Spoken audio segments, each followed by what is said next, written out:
Hello everyone. तो last lecture में हम कहाँ तक पहुँच चुके थे?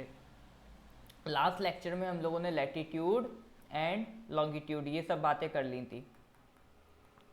आज हम थोड़ा टाइम से रिलेटेड बातें करेंगे कि जैसे कि अगर आप बात करें लैटिट्यूड और लॉन्गिट्यूड के पर्पस की, तो पहले लैटिट्यूड का अगर हम पर्पस समझें तो लैटिट्यूड से हम थोड़ा सा टेम्परेचर या क्लाइमेट का आइडिया ले सकते हैं कि जैसे ये वाला जो इलाका है यहाँ पर सनलाइट मैक्सिमम रहती है। ये कौन सी लाइन है? ट्रॉपिक ऑफ कैंसर, ये ट्रॉपिक ऑफ कैप्रिकॉन। तो यहाँ पर सनलाइट मैक्सिमम होने की वजह से यहाँ का क्लाइमेट थोड़ा सा वार्म रहेगा और रेनफॉल आपको यहाँ ज़्यादा मिलेगी। फिर आप ये इधर जब आ जाते हैं टेम्परेट रीजन में, जैसे ये मान लीजिए ये आपकी आर्कटिक सर्किल वाली लाइन है 66.5 डिग्री नॉर्थ। तो यहाँ वाले जो टेम्परेट इलाके में थोड़ा सा टेम्परेचर कम मिलेगा। तो लैटिट्यूड्स कहीं ना कहीं हमें क्लाइमेट का भी आइडिया पहुँचाते हैं। तो उसी तरह से लॉन्गिट्यूड्स भी एक पर्पस सर्व करते हैं। जैसे कि अगर आप नोटिस करें, देखें कहीं है इमेज अपने पास, आई थिंक अभी तो नहीं है कोई।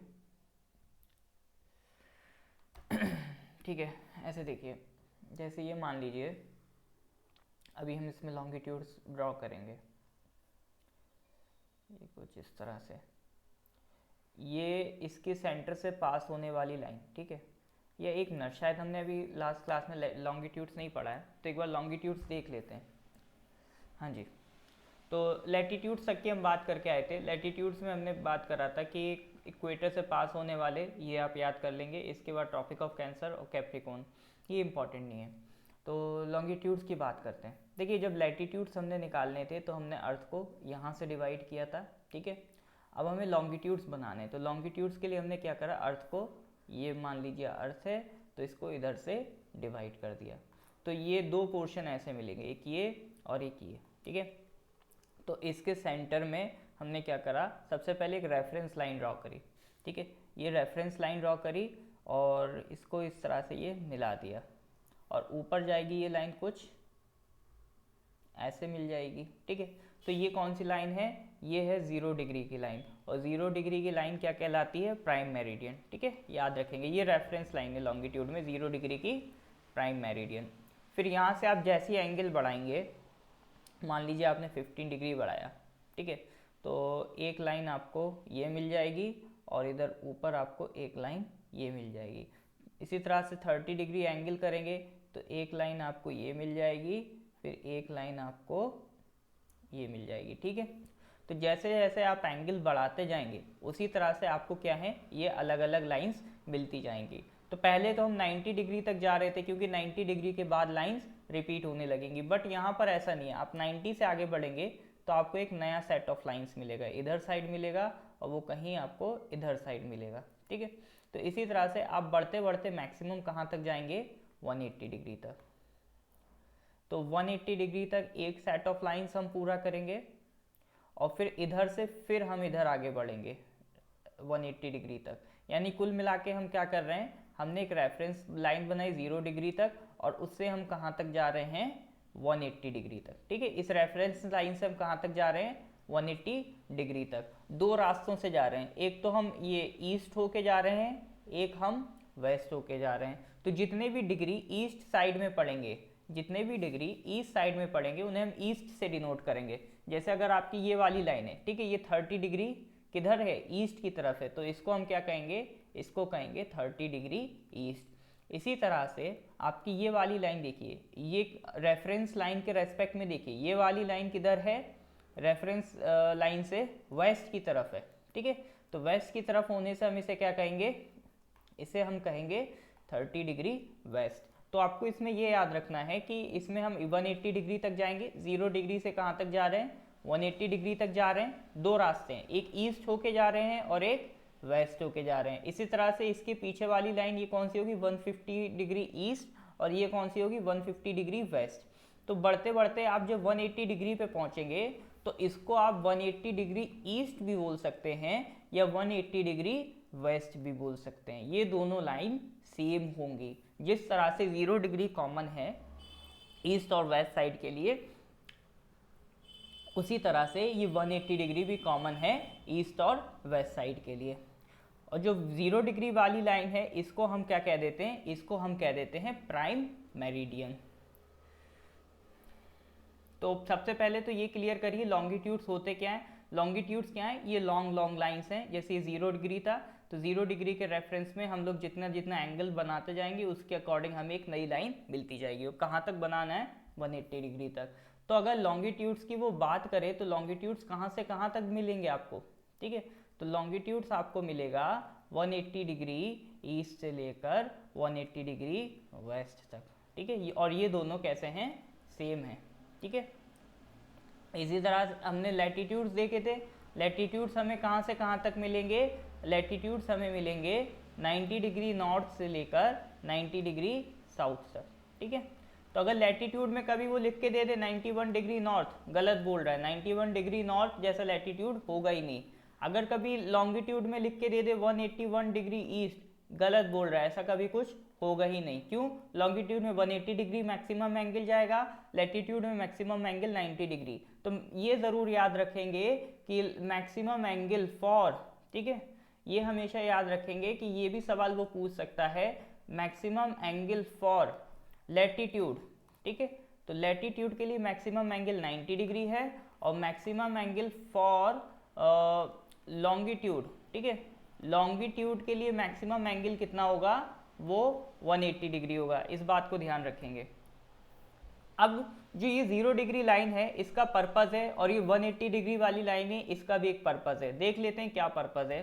पर्पज़ ये है कि जैसे मान लीजिए ये हमारा अर्थ है और अर्थ पे हमने अलग अलग लॉन्गिट्यूड्स ड्रॉ करे। ये 0 डिग्री वाली लाइन है, इसको हमने मान लिया रेफरेंस लाइन, फिर एक ये लाइन ड्रॉ करी, एक ये लाइन ड्रॉ करी। इस तरह से हमें ये क्या मिल रहे हैं, डिफरेंट टाइप्स ऑफ लॉन्गिट्यूड्स मिल रहे हैं। इसी तरह से यहाँ भी आपको लॉन्गिट्यूड्स मिलेंगे। थोड़ा सा ड्राइंग मेरी ख़राब है, थोड़ा सा आप इसमें कोऑपरेट करेंगे, ठीक है।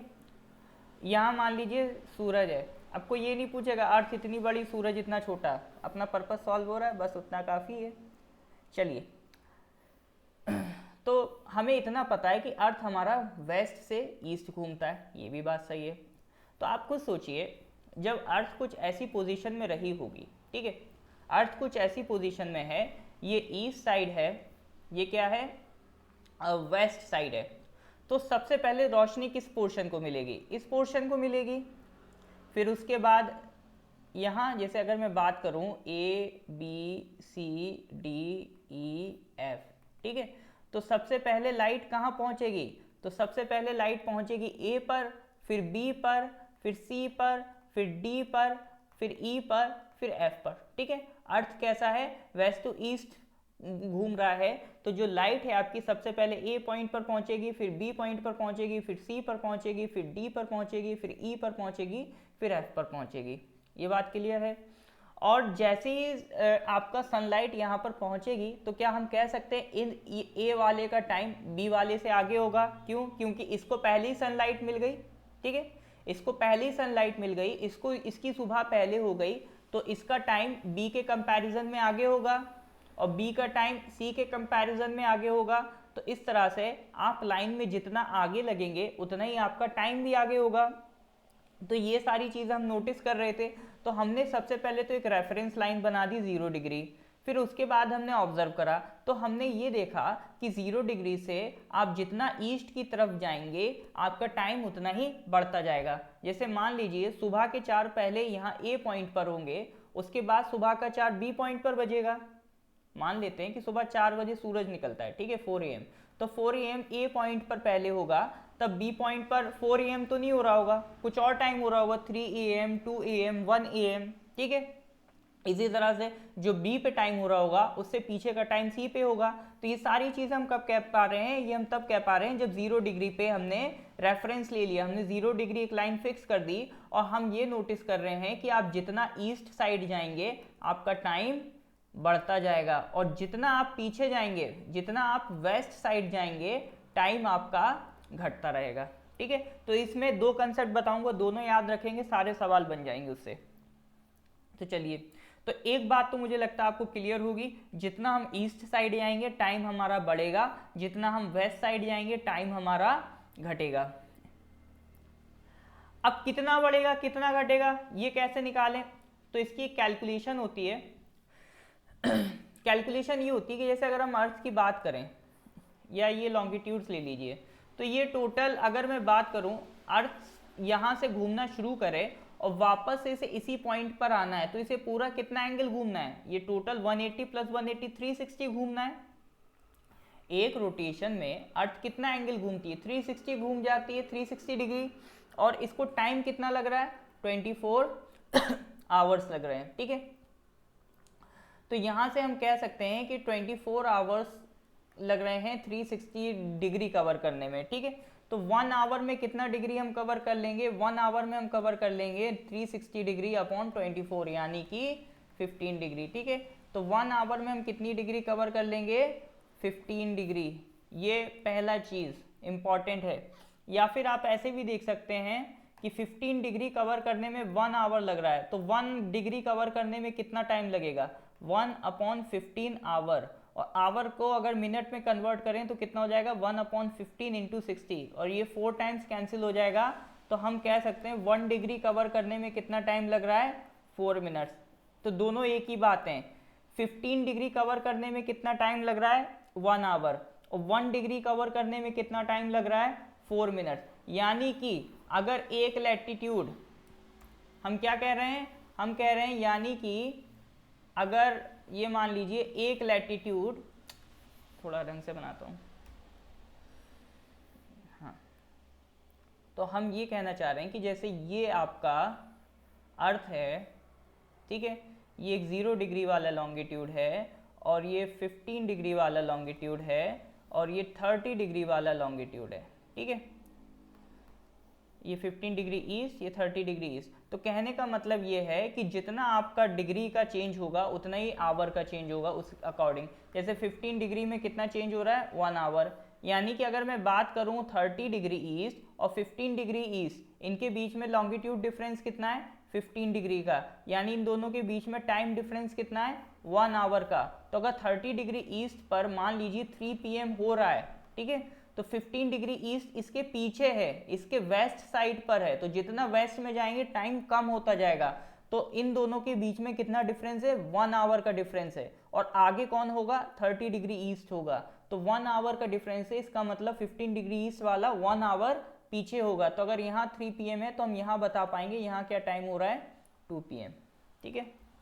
तो पहली चीज तो नोट कर लीजिए, पहला कंसेप्ट कि 1 hour is equal to 15 degree और 1 degree is equal to 4 minute, पहली बात। और दूसरा पॉइंट ये है कि आप जितना ईस्ट साइड जाएंगे टाइम को प्लस करते जाइए, और जितना वेस्ट साइड जाएंगे टाइम को माइनस करते जाइए, ठीक है। ये दो कंसेप्ट अगर आपके दिमाग में रहेंगे तो टाइम से रिलेटेड आप सारे सवाल बना पाएंगे। अब ये तो क्लियर हो गया कि हर एक लॉन्गिट्यूड का जो टाइम है वो किसके रेफरेंस में सेट हो रहा है, इस प्राइम मेरिडियन के रेस्पेक्ट में सेट हो रहा है, ठीक है। हर एक लॉन्गिट्यूड का टाइम इस 0 डिग्री वाले प्राइम मेरिडियन की रेस्पेक्ट में सेट होगा। यानी अगर कोई मेरे से पूछे, अगर कोई मेरे से पूछे कि ये 15 डिग्री ईस्ट पर टाइम बताओ, तो मैं क्या कहूँगा, मैं कहूँगा जाओ इस 0 डिग्री वाले का टाइम लेके आओ, तो उससे 1 आवर प्लस में होगा इस 15 डिग्री ईस्ट का टाइम। तो यानी हमने क्या करा, हमने एक क्लॉक लगा दी 0 डिग्री वाले पर, ठीक है। तो उस 0 डिग्री वाले पर जब क्लॉक लगा दी तो उसके रेस्पेक्ट में हर एक लॉन्गिट्यूड का टाइम फिक्स हो गया कि इस लॉन्गिट्यूड पे क्या टाइम होगा, इस पर क्या होगा, वो सब फिक्स हो गए जब हमने 0 डिग्री वाले का टाइम फिक्स कर दिया। तो 0 डिग्री वाला एक टाइम फिक्स करने का काम आता है, इसे हम प्राइम मेरिडियन कहते हैं, या फिर ये लॉन्गिट्यूड एक ग्रीनविच से पास होता है, तो इसीलिए इसको ग्रीनविच मीन टाइम भी कहते हैं, ठीक है। ये 0 डिग्री लॉन्गिट्यूड को और क्या कहते हैं, Greenwich mean time, GMT. GMT word आपने सुना होगा, जब इंटरनेशनल टाइम डिनोट करते हैं तो जीएमटी यूज होता है। तो ग्रीनविच मीन टाइम या प्राइम मेरिडियन, ये किसको कह रहे हैं, उस 0 डिग्री वाले लॉन्गिट्यूड को कह रहे हैं। तो 1 डिग्री चेंज से कितना चेंज हो जाएगा, 4 मिनट का डिफरेंस आ जाएगा, 4 मिनट्स का डिफरेंस आ जाएगा on changing the longitude to 1 degree. तो अब इसके अकॉर्डिंग हर लॉन्गिट्यूड पे अपना एक अलग टाइम होगा। तो अब इससे फायदा क्या हुआ, हर कंट्री अपना अपना टाइम सेट कर सकती है depending on the longitude they pass through. लेकिन इसमें एक दिक्कत है। दिक्कत क्या है, जैसे इंडिया को ही ले लीजिए, क्या इंडिया इतना बड़ा कंट्री है सिर्फ एक लॉन्गिट्यूड से पास होता है? नहीं, इधर एक अलग लॉन्गिट्यूड है, ठीक है, इंडिया की बात करें, इधर एक अलग लॉन्गिट्यूड है, ये अलग है, ये अलग है, ये अलग है, कई सारे लॉन्गिट्यूड से पास होता है और हर लॉन्गिट्यूड पे 4 मिनट्स का डिफरेंस आ जाता है। तो इस तरह से अगर हम हर लॉन्गिट्यूड का टाइम देखने लगेंगे तो इंडिया में क्या आपको एक यूनिफॉर्म टाइम मिल पाएगा?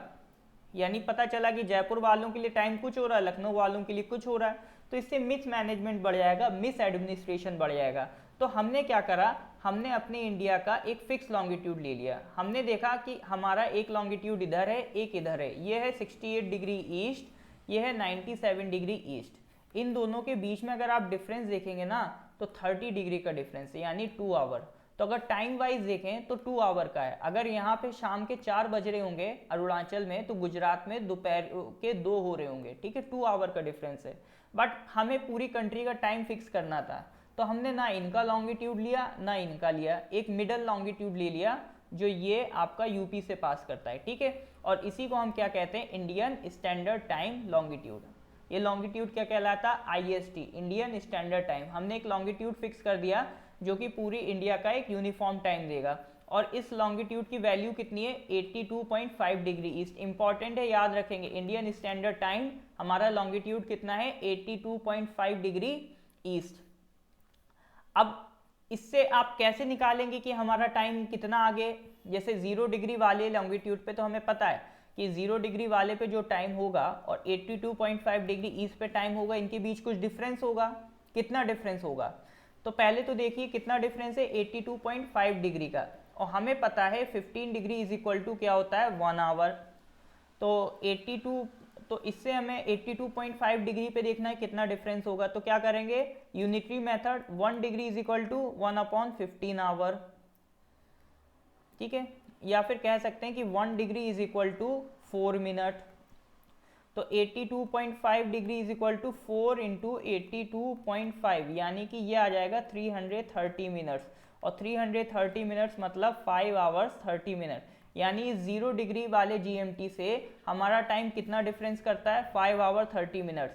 तो अब यहाँ पर जो टाइम होगा उससे हम प्लस करेंगे या माइनस करेंगे, तो सिंपल सी बात, आप किधर बढ़ रहे हैं, ईस्ट साइड बढ़ रहे हैं, तो ईस्ट साइड में टाइम ऐड होता है, यानी हमारा टाइम कितना होगा, जो GMT पे टाइम हो रहा होगा उससे प्लस 530 आवर्स, ठीक है। ये लाइन बहुत इंपॉर्टेंट है, इंडिया का जो टाइम है वो कितना आगे है GMT से, 5 आवर्स 30 मिनट। यानी कि अगर यहाँ 1 PM हो रहा होगा तो यहाँ कितना हो रहा होगा, यहाँ शाम का 6:30 PM हो रहा होगा। ये बात याद रहनी चाहिए, ठीक है। तो एक बात हमने क्या पकड़ ली, 0 डिग्री वाला कौन सा है, प्राइम मेरिडियन या कह सकते हैं GMT। फिर उसके बाद हमने एक बात पकड़ ली, Indian standard time. Indian standard time कौन सा लॉन्गिट्यूड है, 82.5 डिग्री ईस्ट। कितना डिफरेंस है, 5 hours 30 minute ahead of GMT, यानी प्लस 530 GMT। या आपने ये लाइन कई बार लिखी देखी होगी, शायद आज आपको इसका मतलब क्लियर हो कि 5.5 घंटा हम 5 आवर्स 30 मिनट्स आ गए हैं फ्रॉम GMT, ठीक है। अब एक सवाल ये भी पूछ सकता है कि इंडियन स्टैंडर्ड टाइम लॉन्गिट्यूड किस किस स्टेट से पास करता है। तो ये आपका देख सकते हैं कौन कौन से स्टेट्स हैं। सबसे पहले तो यूपी दिख गया हमें, फिर ये कौन सा स्टेट है, ये झारखंड है, ठीक है। फिर कौन सा स्टेट है, एक मिनट, झारखंड से नहीं करेगा, ठीक है। यूपी के बाद किससे करेगा, ये छत्तीसगढ़ है। कौन सा स्टेट है ये, छत्तीसगढ़ है। तो यूपी से करता है, छत्तीसगढ़ से पास करती है लाइन। फिर किधर आ गए, उड़ीसा, ठीक है। फिर किससे पास कर रही है, उड़ीसा। फिर किससे पास कर रही है, आंध्र प्रदेश, ठीक है, आंध्र प्रदेश। तो कितने स्टेट्स हो गए, 4 स्टेट्स हो गए। कौन कौन से, यूपी, छत्तीसगढ़, उड़ीसा, आंध्र प्रदेश। तो इसको थोड़ा सा याद रख सकते हैं, चाहे तो ऐसे भी याद रख सकते हैं, COAU, काओ, इस तरह से कुछ भी आप निमोनिक बना के याद रख सकते हैं। वरना 4 स्टेट्स हैं, आप जैसे चाहें अपने हिसाब से याद रख सकते हैं, यूपी, छत्तीसगढ़, उड़ीसा, आंध्र प्रदेश, ठीक है। 4 स्टेट्स हैं, टोटल 4 स्टेट्स हैं, यूपी, छत्तीसगढ़, उड़ीसा, आंध्र प्रदेश, जिससे IST पास करता है। तो अभी तक हमने कितनी बातें कर ली? सबसे पहले हमने देख लिया लॉन्गिट्यूड। अब ये देख लेते हैं आपके मतलब की कितनी बातें हैं। सबसे पहले तो आपको ये पता होना चाहिए 0 डिग्री वाला क्या है, प्राइम मेरिडियन या फिर कह सकते हैं ग्रीनविच मीन टाइम। और उसके बाद हमने देखा इंडिया का स्टैंडर्ड लॉन्गिट्यूड 82.5 डिग्री ईस्ट, वो जीएमटी से कितना आगे, +530 आगे। किस किस स्टेट से पास होता है? यूपी, छत्तीसगढ़, उड़ीसा और आंध्र प्रदेश। तो ये बातें आपके मतलब की थी, ये आपके दिमाग में चली जानी चाहिए। चलिए अब इसके बाद एक 180 डिग्री वाला जो लॉन्गिट्यूड था वो कुछ ऐसा आएगा।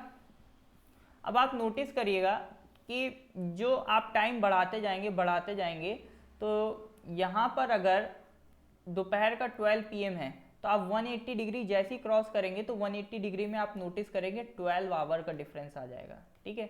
और 12 आवर के डिफरेंस में टाइम चेंज हो जाएगा। यानी अगर ये सुबह के 6 बज रहे हैं तो यहाँ क्या बज रहा होगा, शाम का 6, और इसके इधर जाते ही आपको दूसरी डेट मिलेगी, ठीक है। तो ये लाइन याद रखिएगा, कैसे क्या चेंज होती है बहुत ज़्यादा उसमें डीप में नहीं जाइए। मेन चीज़ इतनी याद रखिए, ये 180 डिग्री वाली जो लाइन है इसके बाद आपका टाइम चेंज हो जाएगा। इधर जाएंगे टाइम अलग है, इधर जाएंगे टाइम अलग है। कैसे अलग है? तो ये देखिए, ये हमने थोड़ा सा ग्लोब को घुमा दिया और ये बन गई हमारी 180 डिग्री वाली लाइन। हमने ये कह दिया जो 180 डिग्री वाली लाइन है उसके अगर आप ईस्ट में जाएंगे, ठीक है, ईस्ट में जाएंगे तो एक दिन ऐड कर दीजिए, और इधर वेस्ट में जाएंगे तो एक दिन सब्ट्रैक्ट कर दीजिए। यानी इधर साइड क्या है, जापान है, फिर आपका इंडिया साइड है, ठीक है। तो ये लोग क्या होंगे, एक दिन आगे होंगे, ये लॉस एंजलिस वाले, जापान वाले एक दिन पीछे होंगे।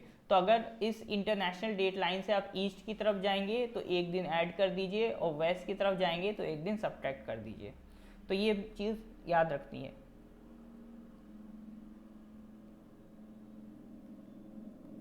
अब एक बात आती है कि इंटरनेशनल डेट लाइन अगर ये 180 डिग्री वाला लॉन्गिट्यूड है तो ये सीधा क्यों नहीं है, ठीक है।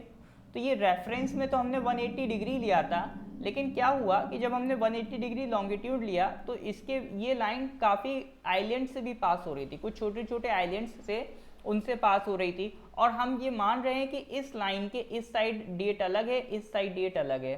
अगर इस साइड आपका 4 मार्च है तो इस साइड आपका 3 मार्च है, ठीक है। तो आप खुद इमेजिन करिए अगर ये लाइन किसी आइलैंड से पास हो जाए और उस आइलैंड में, तो फिर बंटवारा हो जाएगा, इधर वालों के लिए डेट अलग है, इधर वालों के लिए डेट अलग है। टाइम छोड़िए, यहाँ तो डेट ही डिफर कर गई, तो आइलैंड्स पे रहने वालों के लिए मुश्किलें बढ़ जाएंगी। तो इसीलिए हमने क्या करा, इस लाइन को बचाते हुए, इन आइलैंड से बचाते हुए इस तरह की जिगजैग लाइन बनाइए ताकि ये किसी भी आइलैंड से पास ना करे। क्योंकि आइलैंड्स पे क्या है, लोग रहते हैं, ओशन में तो नहीं रहते हैं। तो ओशन से पास हो जाए कोई दिक्कत नहीं, किसी आइलैंड से ये लाइन नहीं पास होना चाहिए, ठीक है। तो आइलैंड से पास होने के बचाने के लिए हमने इसको थोड़ा सा जिगजैग बनाया। तो इंटरनेशनल डेट लाइन कौन सी है, वो 180 डिग्री वाली लाइन है, वो आपका इंटरनेशनल डेट लाइन का काम करती है, ठीक है। तो ये बात थोड़ा सा दिमाग में बैठा लीजिए। और जितनी भी इंपॉर्टेंट बातें हैं वो सब हम इसमें आपका डिस्कस कर चुके हैं। अब इसके बाद एक लास्ट टॉपिक है, फिजिकल ज्योग्राफी स्टार्ट करने से पहले, फिर इसके बाद हम वही अपना लेयर्स ऑफ द अर्थ पे पहुंच जाएंगे, रॉक्स वगैरह पे। तो एक और छोटा सा टॉपिक रह गया था इसमें, एक्लिप्सिस का। तो इसमें मैं बता दूं आपका एक्लिप्स होते क्या हैं।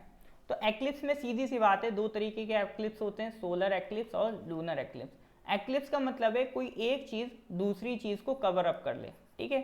मतलब मान लीजिए आप यहाँ दुबले पतले से खड़े हुए हैं, कल कोई मोटा सा आदमी आके आपको कवर कर ले, इधर का आपको रास्ता ही ब्लॉक कर दे, दिख ही नहीं रहा है, तो ये क्या बन गया, आपके लिए एक्लिप्स बन गया, ठीक है। एक्लिप्स क्या होता है, एक ऐसी कोई बड़ी सी बॉडी जो आपका प्रोजेक्शन रोक दे या फिर आप तक आपका रास्ता ब्लॉक कर दे, तो वो एक एक्लिप्स है। तो दो तरीके के एक्लिप्स हैं, सोलर और लूनर। सोलर एक्लिप्स क्या होता है, देखिए सन तो फिक्स है, मूव क्या कर सकता है, अर्थ या मून, ठीक है। सन हमारा फिक्स है तो मूव क्या कर सकता है, अर्थ या मून। तो या तो अर्थ सन और मून के बीच में आ जाएगी, या फिर मून सन और अर्थ के बीच में आ जाएगा। दो ही केस बन सकते हैं, सन तो फिक्स है, कौन चेंज कर सकता है, अर्थ या मून। तो अगर मून आ जाए सन और अर्थ के बीच में तो वो क्या बन जाएगा, सोलर एक्लिप्स, ठीक है। अगर मून आ जाए सन और अर्थ के बीच में तो क्या बन गया, सोलर एक्लिप्स। और अगर अर्थ आ जाए सन और मून के बीच में, ठीक है, अर्थ अगर आ जाए सन और मून के बीच में तो क्या बन जाएगा, लूनर एक्लिप्स। ठीक है, मून आ गया सन और अर्थ के बीच में, सोलर एक्लिप्स। अर्थ आ गई सन और मून के बीच में तो क्या बन गया, लूनर एक्लिप्स। तो ये दो एक्लिप्स हैं, बस इतना याद रखिएगा, मोर देन एनफ है। इसके बाद थोड़ी सी बेसिक जानकारी है। बेसिक जानकारी जैसे कि हमारे कितने कॉन्टिनेंट्स हैं, तो देखिए कितने हैं। अगर सबसे पहले मैं शुरू करूं, ये है यूरोप, ठीक है। फिर यूरोप से आप ईस्ट आएंगे तो आपको क्या मिलेगा, एशिया। एशिया हमारा सबसे लार्जेस्ट कॉन्टिनेंट है, ठीक है। लार्जेस्ट कॉन्टिनेंट कौन सा हमारा, एशिया। फिर एशिया से हम थोड़ा सा साउथ की तरफ बढ़ेंगे तो क्या मिलेगा, एक और कॉन्टिनेंट, ऑस्ट्रेलिया। तो one is Europe, second is Asia, third is Australia. Australia से वेस्ट की तरफ आइए, क्या मिलेगा, अफ्रीका। तो फोर्थ इज अफ्रीका। फिर इधर आप और वेस्ट की तरफ आइए तो आपको क्या मिलेगा, साउथ अमेरिका, ठीक है। और थोड़ा सा ऊपर बढ़िए, क्या मिलेगा, नॉर्थ अमेरिका। तो 1 2 3 4 5 6, यूरोप, एशिया, ऑस्ट्रेलिया, अफ्रीका, फिर इधर साउथ अमेरिका, नॉर्थ अमेरिका, ये थोड़ा सा याद रखेंगे। और एक लास्ट अंटार्कटिका, सबसे नीचे कौन सा है सदन में, कॉन्टिनेंट अंटार्कटिका। कॉन्टिनेंट होता क्या है, कॉन्टिनेंट एक होता है एक बड़ा सा लैंड मास, बड़ा सा लैंड का टुकड़ा। जैसे ये लैंड का टुकड़ा अलग दिख रहा है, ये अलग दिख रहा है, ये अलग दिख रहा है, ये भाई साहब अलग है, ये भाई साहब अलग है, ये अलग है, ठीक है। तो सबसे बड़ा लार्जेस्ट कॉन्टिनेंट आपको कौन मिल रहा है, ठीक है।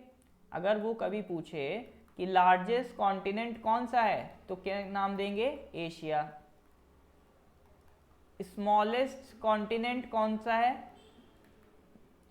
स्मॉलेस्ट कॉन्टिनेंट है आपका ऑस्ट्रेलिया, ठीक है। एक सवाल और, लीस्ट पॉपुलेशन किसकी होगी, लीस्ट पॉपुलेशन किसकी होगी, तो लीस्ट पॉपुलेशन में लोगों को लगता है ऑस्ट्रेलिया की होगी, सबसे छोटा है, नहीं, अंटार्कटिका। आप खुद सोचिए, अंटार्कटिका जाता है क्या कोई रहने, बस रिसर्च प्रोजेक्ट चलते रहते हैं और कोई काम नहीं हो रहा है इस पर, ठीक है। तो लीस्ट पॉपुलेशन किस पे होगी, अंटार्कटिका पे होगी। तो 7 कॉन्टिनेंट्स याद रखने हैं, और ऐसे नहीं लाइन से याद कर रहे हैं, उनकी थोड़ी सी इमेज भी याद होनी चाहिए कि एशिया कहाँ है, यूरोप कहाँ है। कहीं ऐसा ना हो कल अगर आप ये ग्लोब बनाए तो यूरोप एशिया यहाँ ढूंढ रहे हो, ठीक है।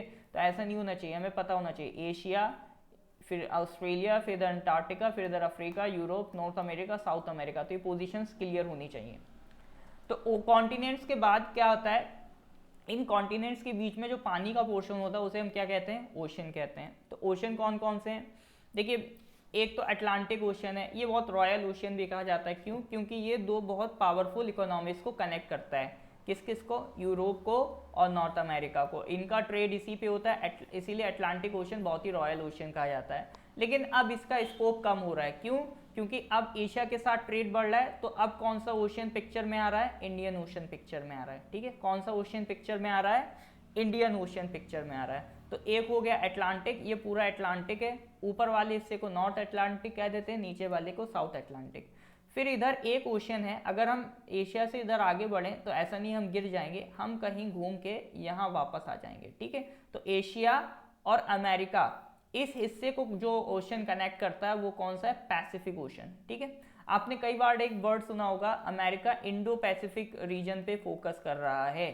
इंडो पैसिफिक का मतलब क्या है, पैसिफिक ये वाला और इंडो मतलब इंडिया।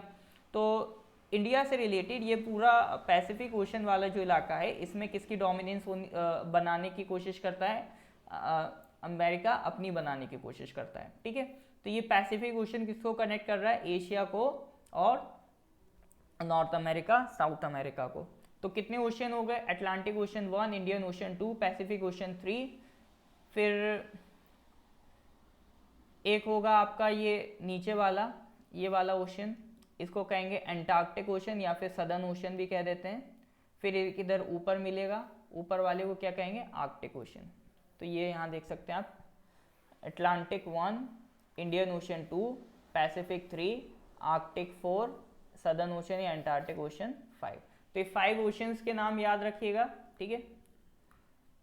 सबसे बड़ा ओशन कौन सा है, पैसिफिक लिख देंगे, ठीक है। पैसिफिक ओशन सबसे बड़ा ओशन है। 5 ओशंस देख लिए, और हमने क्या देख लिया, 7 कॉन्टिनेंट्स। अभी फिलहाल इतना ही है तो इसको याद कर लेंगे। इसके बाद ये कुछ हाईएस्ट एंड लोएस्ट पॉइंट्स हैं। लोएस्ट पॉइंट एशिया का तो दोनों याद होना चाहिए, हाईएस्ट और लोएस्ट, ठीक है। एशिया का दोनों याद होना चाहिए, हाईएस्ट पॉइंट भी और लोएस्ट पॉइंट भी। तो एशिया का हाईएस्ट पॉइंट कौन सा है? Mount Everest. लोएस्ट डेड सी। माइनस का मतलब है ये सरफेस से भी नीचे है, ओशियन में। अफ्रीका का हाईएस्ट पॉइंट, ये माउंटेन्स तो याद रख लीजिए सबके, माउंट किलिमंजारो, ठीक है। इसके बाद डीपेस्ट पॉइंट पैसिफिक में है मरियाना, ये सबसे डीपेस्ट है, ठीक है। मरियाना जो ट्रेंच है ये सबसे डीपेस्ट है, ठीक है। तो मरियाना ट्रेंच कहाँ मिलेगी आपको? पैसिफिक ओशन में। और अपना इंडियन ओशन की डीपेस्ट पॉइंट याद रख लीजिए, जावा ट्रेंच। ट्रेंच क्या होता है? ट्रेंच का मतलब होता है जैसे ये हमारा सरफेस है, ठीक है, ये हमारा सरफेस है, ये क्या है? वाटर है, ये ओशन है। तो ओशन में भी क्या है, ऐसा नहीं कि बिल्कुल प्लेन है, यहाँ पे भी माउंटेन्स वगैरह हैं और यहाँ पे भी कुछ गड्ढे हैं। तो कई बार क्या होता है, ओशन में कुछ इस तरह का सीन होता है, जैसे इस तरह का, ये ओशन है। तो ओशन के सरफेस पे भी कुछ और अंडर डेप्थ होती है, उसी को हम क्या कहते हैं? उसी को हम कहते हैं ट्रेंच। तो सबसे ज़्यादा डीपेस्ट पॉइंट कौन सा? मारियाना ट्रेंच, अगर ऑल ओवर वर्ल्ड की बात करें। और पैसिफिक का भी फिर डीपेस्ट पॉइंट मारियाना ट्रेंच होगा, और इंडियन ओशन का भी याद रखेंगे, डीपेस्ट पॉइंट है जावा ट्रेंच। बाकी वर्ल्ड ज्योग्राफी में ज़्यादा टेंशन नहीं लेनी है, बहुत ज़्यादा सवाल नहीं बनते हैं। अपना एशिया स्पेसिफिक याद रखिए, माउंट एवरेस्ट और डेड सी, हाईएस्ट और लोएस्ट। तो नेक्स्ट, अच्छा हाँ, इसके अलावा ये कुछ बॉर्डर लाइंस हैं, जैसे आपका, चलिए बॉर्डर लाइन से नेक्स्ट क्लास से स्टार्ट करेंगे, अभी थोड़ा सा शोर ज़्यादा बढ़ गया है, तो नेक्स्ट क्लास में यहीं से स्टार्ट करेंगे और हम आपका फिजिकल ज्योग्राफी वाला पोर्शन नेक्स्ट क्लास में कंटिन्यू करेंगे। तो इसके प्रॉपर नोट्स बनाते रहिए, रिवाइज करते रहिए, कंसिस्टेंसी से काम करिए, वही आपको रिजल्ट देगा। Thank you.